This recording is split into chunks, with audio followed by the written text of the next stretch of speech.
being more pressure than I was in junior high. Keaton Harrison knew his first year of high school would be full of changes.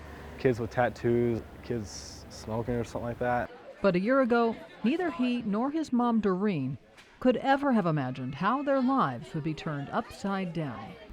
I always dreamed of having a perfect, life for him and always being able to provide for him. For 15 years, the two called this small duplex home.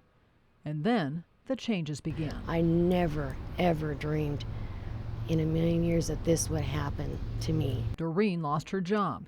She developed health problems. By last Christmas, this small family had virtually nothing left. So Keaton chose to spend that holiday raking leaves in neighbors' yards.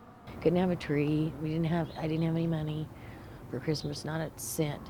So he went out all day long. He woke up about 8 o'clock in the morning and worked until about 3 that afternoon, and he made $57. Which he then used to take his mom to Christmas dinner. But that holiday would be their last in this home. On New Year's Day, they were evicted.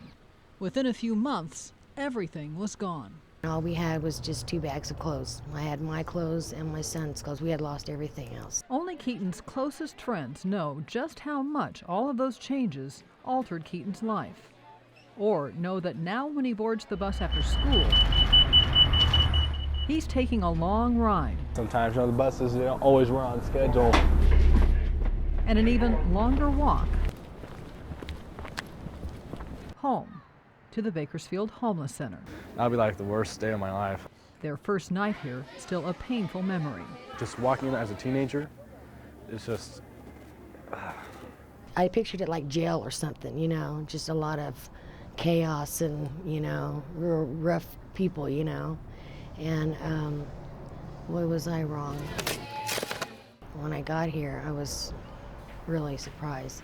The women here and the men, they're exactly like I was. Since that day, the two have learned to adapt. Have you been surprised by how little you can get by with? Very. You can get by with very little. Today, they share a set of bunk beds and 2 small lockers for what few possessions they have left. I have a nice warm bed I can go to, and blankets and pillows and stuff, and I have and that's pretty much really it. But instead of counting their losses, I want to thank you for a warm meal every day, Lord, a bed to sleep on, a roof over our head, Lord, Father God. these two are more likely to count their blessings. Why do you have such a good attitude about everything? You seem to take all of this in stride, and it must be an awful lot on your plate at one time. Mostly it's just Jesus. It's just Jesus Christ. I really keep my faith in, and He's just helped me through so much adversity. What's remarkable about Keaton is the fact that he is able to go ahead and look past it all. Social worker Ramona Delos says this teen is determined to find the silver lining. It's kind of interesting seeing him take, the mentor role as far as, looking out for some of the smaller children here. And he's turned into his mother's biggest cheerleader. Telling his mom that, they're going to make it. Being there, he's, that uplifting spirit that, a lot of families just don't have. This is what I'm thinking. Get her a little apartment or a little studio and sleep out in the parking lot in my car. That's what he told us. Silly.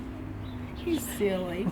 A teen trying to keep a light heart from the time he goes to bed until he gets up and faces another day. I think people need to be aware of, just how easy it can happen. Somewhere you have to learn how to budget, and you really have to learn how to save. You really do for hard times like this. Are you at all concerned what people might think after they see the story? Most will put me down because it's just the environment these days, but I won't really think any different. I'm just going to feel like, I actually got to do this and share my, my mind and share what I think, and